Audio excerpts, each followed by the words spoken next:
Perintah Kaisar Naga. Jangan lupa like, komen, dan subscribe RD1 Channel. Bab 3311.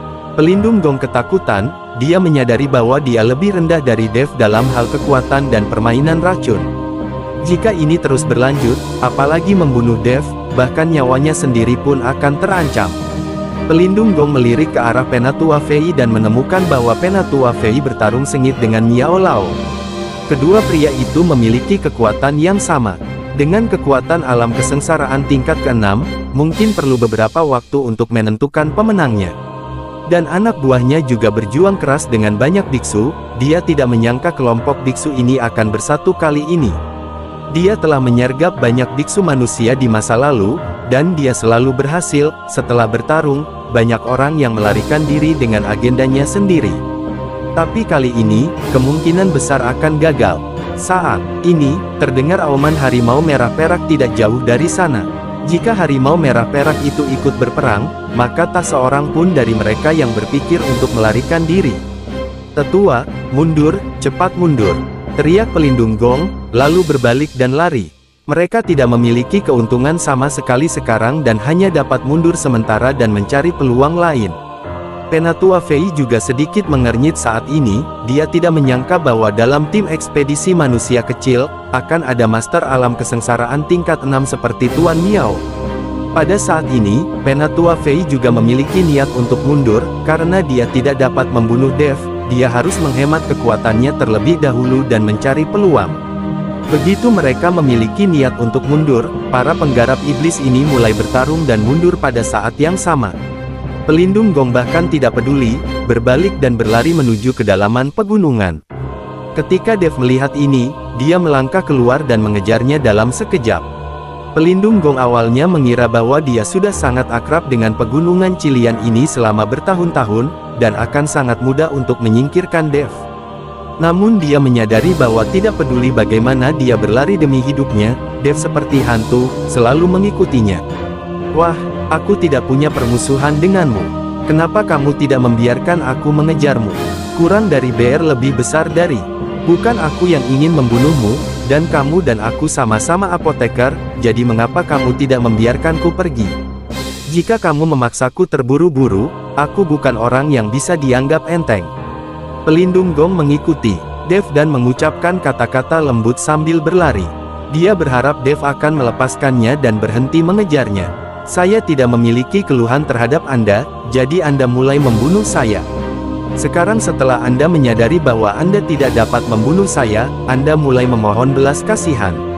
Apakah Anda berpikir terlalu indah? Kata Dev dengan tenang. Tanda seru. Nah, jangan berpikir aku takut padamu. Aku hanya tidak ingin mengungkapkan terlalu banyak. Karena kamu mengejarku, jangan salahkan aku. Ketika pelindung gong melihat ini, dia berhenti tiba-tiba. Ketika Dev melihat pelindung gong berhenti, dia juga berhenti dan memandang pelindung gong dengan dingin. Keluar, pelindung gong melihat ke satu sisi.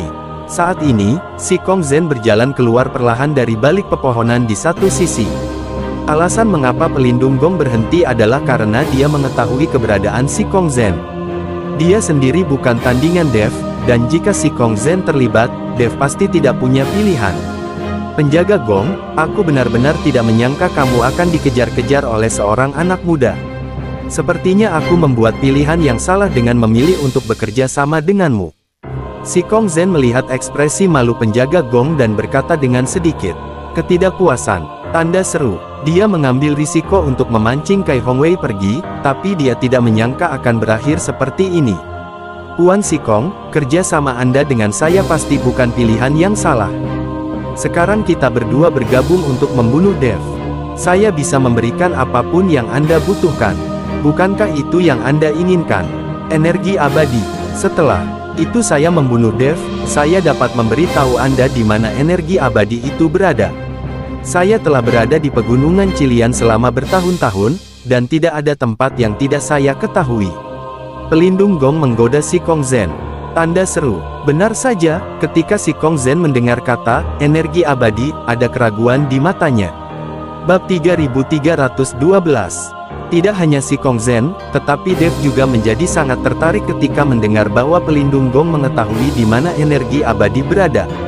Awalnya, dia berencana untuk membunuh pelindung gong, tapi sekarang sepertinya dia belum bisa membunuhnya, dia harus membiarkan dia membimbingnya untuk menemukan lokasi energi abadi. Baiklah, aku berjanji padamu, tapi jika kamu berani berbohong padaku, aku akan meminta ayahku untuk memimpin orang untuk membunuhmu. Si Kong Zhen akhirnya menyetujui pelindung gong. Lagi pula, godaan keabadian baginya terlalu besar. Hanya karena kamu ingin membunuhku, apakah kamu melebih-lebihkan kemampuanmu? Dev tidak bisa menahan cibiran ketika dia melihat si Kong Zhen berani setuju. Kamu tidak akan tahu sampai kamu mencobanya. Si Kong Zhen mendengus, dan ada pedang panjang di tangannya. Saya melihat si Kong Zhen mengayunkan pedang panjangnya, dan cahaya pedang yang tak terhitung jumlahnya ditembakkan dari pedang panjang itu. Si Kong Zhen mengambil tindakan terhadap Dev, dan pelindung gong juga tidak diam. Alisnya berkerut, dan beberapa tetes darah keluar dari sela-sela alisnya. Beberapa tetes darah melayang di udara, mengeluarkan bau darah yang aneh. Lalu aku melihat sesuatu bergerak di perut pelindung gong, dan ekspresi pelindung gong mulai menjadi ganas. Wow, pelindung gong tiba-tiba membuka mulutnya, dan serangga beracun yang tak terhitung jumlahnya merangkak keluar dari mulutnya, dan serangga beracun ini menuju ke beberapa tetes darah itu. Sepertinya ada serangga beracun yang tak terhitung jumlahnya di tubuh pelindung gong, merangkak keluar terus-menerus. Saat ini, si Kong Zhen sudah bertarung dengan Dev. Pedang panjang di tangannya terus mengayunkan cahaya pedang dan menyerang Dev. Dev memegang pedang pembunuh naga dan melawan tanpa sadar. Mata Dev tertuju pada pelindung gong meskipun Dev mendapat banyak informasi, dia masih tidak tahu apa yang dilakukan pelindung gong dan mengapa ada begitu banyak serangga beracun keluar dari tubuhnya. Kurang dari BR lebih besar dari Tuan Dev, ini adalah racun ulat sutera emas Bu. Sekarang terlihat seperti serangga, segera serangga beracun ini akan hilang. Serangga beracun akan larut di seluruh kehampaan dan tidak akan diperhatikan sama sekali. Jenis ini dari ulat sutera emas. Bu, racunnya tidak hanya meracuni manusia, tetapi juga dapat menggerogoti jiwa manusia. Bahkan jiwa makhluk abadi pun tidak dapat menahannya dan akhirnya menjadi mayat berjalan. Saya sudah lama mendengar bahwa racun ulat sutera emas ini telah menghilang. Tapi saya tidak menyangka masih ada orang yang membesarkan hal-hal ini. Hal semacam ini perlu disimpan di dalam tubuh inangnya. Ia harus menghisap darah inangnya setiap bulan. Sangat menyakitkan setiap saat, sehingga hanya sedikit orang simpan racun ulat sutera emas ini. Lautan kesadaran. Zeyan mengikuti Dev untuk memperkenalkan. Setelah mendengar ini, Dev tidak bisa menahan diri untuk tidak berdiri tegak. Dia tidak menyangka seseorang akan menyimpan serangga beracun di tubuhnya. Itu sungguh keterlaluan. Setelah menyerap esensi dan darah pelindung gong, racun ulat sutera emas itu mulai menjadi transparan satu persatu, dan akhirnya menghilang. Dev tahu bahwa serangga beracun ini tidak menghilang sama sekali, melainkan mati dan larut dalam kehampaan. Jika bukan karena pengingat tepat waktu dari Zeyan, Dev mungkin akan mendapat masalah. Ketika racun ulat sutera emas menghilang, Dev sudah bersiap. Setelah memaksa si Kong Zhen mundur dengan satu pedang, dia tiba-tiba mundur. Ketika si Kong Zhen melihat ini, dia mengira Dev lah yang takut padanya, jadi dia mencibir dan berkata, "Wah, bukankah kamu hebat? Kenapa kamu melarikan diri?" Dev mengabaikan si Kong Zhen dan menatap pria itu, pelindung gong. Setelah penjaga gong melepaskan racun ulat sutera emas, matanya penuh penyesalan dan keengganan, namun pada akhirnya dia berbalik dan lari. Ketika si Kong Zhen melihat pelindung gong berbalik dan lari, dia sedikit bingung sejenak. Dia jelas-jelas telah memaksa Dev mundur, jadi mengapa pelindung gong masih melarikan diri? Tepat ketika si Kong Zhen bingung, dia tiba-tiba merasakan tubuhnya menegang, dan sepertinya ada sesuatu yang menggerogoti jiwanya. Ekspresi si Kong Zhen menjadi sangat ganas, dan rasa sakitnya 100 kali lebih hebat daripada tubuh fisik. Bab 3313. Melihat tatapan si Kong Zhen, Dev tahu bahwa ini disebabkan oleh racun ulat sutera emas. Dev tidak menyangka bahwa pelindung gong bahkan tidak akan melepaskan si Kong Zhen. Dia menipu si Kong Zhen sejak awal, meminta si Kong Zhen untuk menahan Dev agar dia bisa menggunakan metodenya untuk melepaskan racun ulat sutera emas ini. Si Kong Zhen meraung, ekspresinya terlihat sangat menyakitkan. Segera, ekspresi si Kong Zhen menjadi semakin kusam, dan akhirnya matanya menjadi hampa dan tak bernyawa, dan dia berdiri di sana seperti zombie. Ini gejala jiwa si Kong Zhen dikanibalisasi. Kini si Kong Zhen hanya tinggal cangkang, dan tidak butuh waktu lama baginya untuk menjadi santapan monster. Si Kong Zhen bekerja keras dan akhirnya berakhir seperti ini. Ini bisa dianggap sebagai pembalasan. Mulut si Kong Zhen terbuka, dan serangga beracun merangkak keluar dari mulut si Kong Zhen. Bentuk serangga beracun yang baru saja keluar masih terlihat. Ketika Dev melihat ini, dia segera menembakkan bola api, berniat menggunakannya untuk membakar serangga beracun ini sampai mati. Api menyala bersama tubuh si Kong Zhen. Segera, tubuh si Kong Zhen terbakar menjadi abu, tetapi serangga beracun itu tidak terluka sama sekali. Sial, ada serangga beracun yang tidak takut api. Racun ulat sutra emas ini terlalu kuat. Ketika Dev melihat ini, dia hanya bisa berbalik dan lari. Tuan Dev, racun ulat sutra emas ini adalah serangga beracun purba. Hanya ada sedikit orang yang dapat memelihara serangga beracun seperti itu sekarang.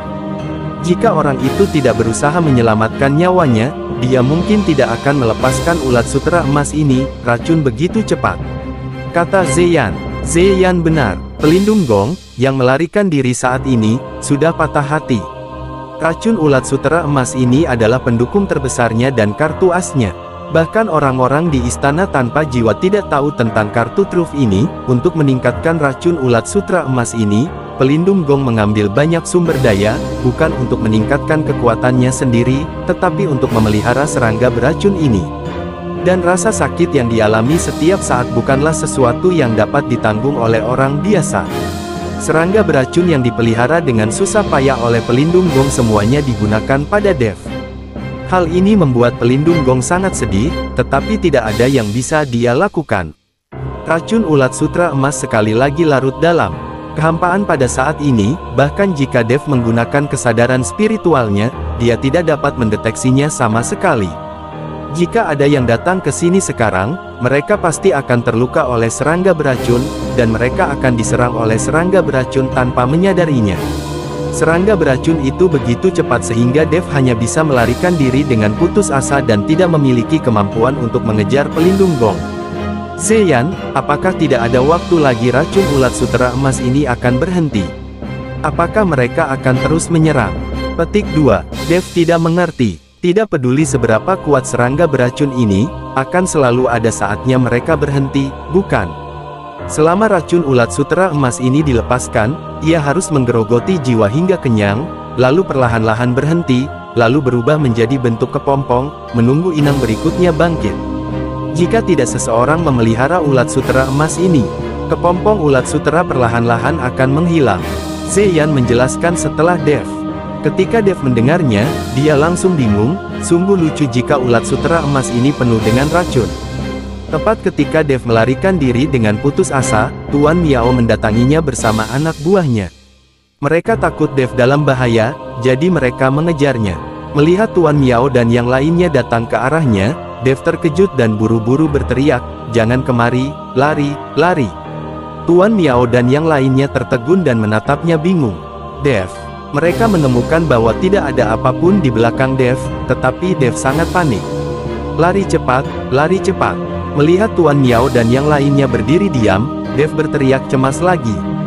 Tapi sudah terlambat, Dev akan bergabung dengan Miao Lao dan yang lainnya. Jika Dev terlindas, racun ulat sutra emas itu pasti akan mengikutinya.